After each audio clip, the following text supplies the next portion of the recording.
അപ്പോൾ രാജാ പറയേ, നമുക്കിതിപ്പോൾ എന്താ ചെയ്യാൻ പറ്റുക? ചത്തവനോ ചത്തു. മാത്രമല്ല അവൻ പള്ളിയിലെ അച്ഛനോ അല്ലെങ്കിൽ അമ്പലത്തിലെ പൂജാരി ഒന്നായിരുന്നില്ലല്ലോ. അതുകൊണ്ട് അത് വിട്. പിന്നെ നിന്റെ അളിയൻ ചെക്കൻ സാക്ഷി പറയാതിരിക്കണം. മാത്രമല്ല നിങ്ങൾ തമ്മിൽ ഇനി ഭാവിയിൽ ഇതിൻ്റെ പേരിലൊരു പ്രശ്നം ഉണ്ടാകാനും പാടില്ല. അപ്പം ഇതെല്ലാം പരിഗണിച്ചിട്ട് നിങ്ങളെന്താ ഉദ്ദേശിക്കുന്നതെന്ന് വെച്ചാൽ രാജാ അത് പറയേ, അല്ലേ? അതെ,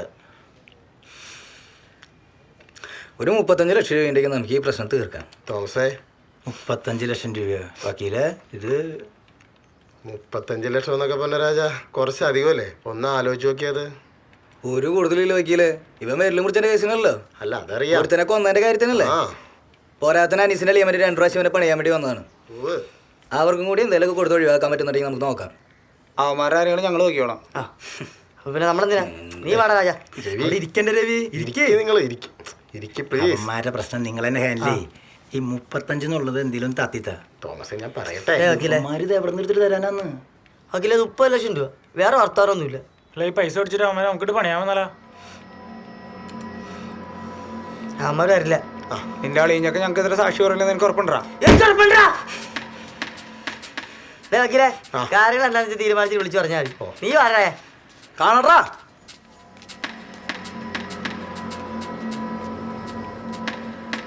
എന്റെ പൊന്നു വക്കീല് നടപടിയാവണ കേസല്ല.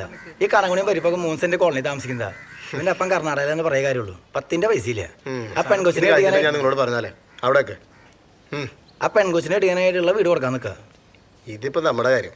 അതിപ്പോ അവന്മാർക്ക് ഇപ്പൊ എന്തായാലും 5 ലക്ഷം കൊടുക്കേണ്ടി വരും. ബാക്കി കാശിന് സമാധാനമുണ്ട്.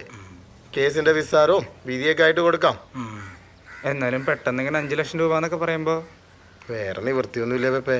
ഇല്ലെങ്കിൽ അകത്ത് പോയി കിടക്കേണ്ടി വരും. അത് പറ്റുമോ? അല്ല വക്കീലെ, അന്ന് കാണാൻ പറഞ്ഞില്ല ഇതല്ലെങ്കിൽ വേറെ വഴി ഉണ്ടെന്ന്. അതേതാ വഴി?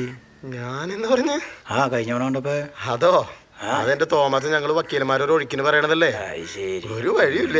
പ്രാക്ടിക്കലായിട്ട് ഇതേ നടക്കുള്ളൂ. കാരണം കൊലക്കേസാ. പിന്നെ ഉള്ള വഴിയൊക്കെ വളഞ്ഞതാ. അവന്മാര് പണ്ട് ബാബുജിനെ കൊന്ന കേസും പറഞ്ഞാൽ ഇപ്പഴീ നമ്പറൊക്കെ കാണിച്ച് ഇവിടെ കിടക്കണേ. നിങ്ങളിപ്പോ ഒരാളെ ബോംബെറിഞ്ഞ കേസിലെ പ്രതികളല്ലേ? നിങ്ങക്ക് ഞാൻ പറഞ്ഞ ഇനിയിപ്പോ എന്താ ചെയ്യണ്ടേന്ന്? സാറേ പുള്ളി തൊടുപുഴയെന്ന് വന്നാണ്. വണ്ടി വിട്ട് പോണ കോപ്പ്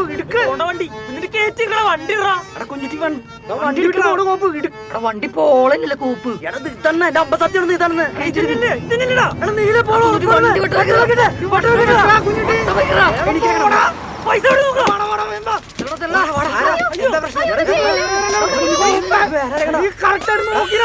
വണ്ടി പച്ചയുടെ നീരാണെന്ന് ചെറിയ സംശയം.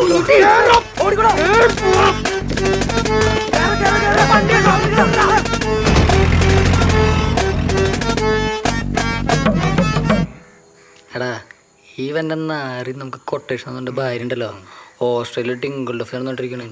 അവിടെ ചെന്ന് ഞാൻ വരില്ലേ? അല്ലാണ്ട് ആരാണ് ആളെ തലാൻ 1.5 ലക്ഷം തരാൻ പോണത്? ഞാൻ വിചാരിച്ചേ ഇതല്ല കേസ്. കുഞ്ഞുട്ടി എടാ നീ തല്ലടാ. ഞാൻ നിങ്ങൾ സൈനായിട്ട് ഇടിച്ച് നശിപ്പിക്കാൻ ഞാൻ നീ ഇടിച്ചാൽ മതി.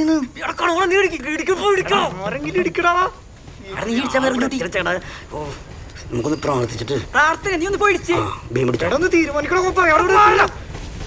ചേട്ടൻ മിനിറ്റ്. അതെ ചേട്ടനെ അറിയോ? ഇല്ല, അറിയില്ല.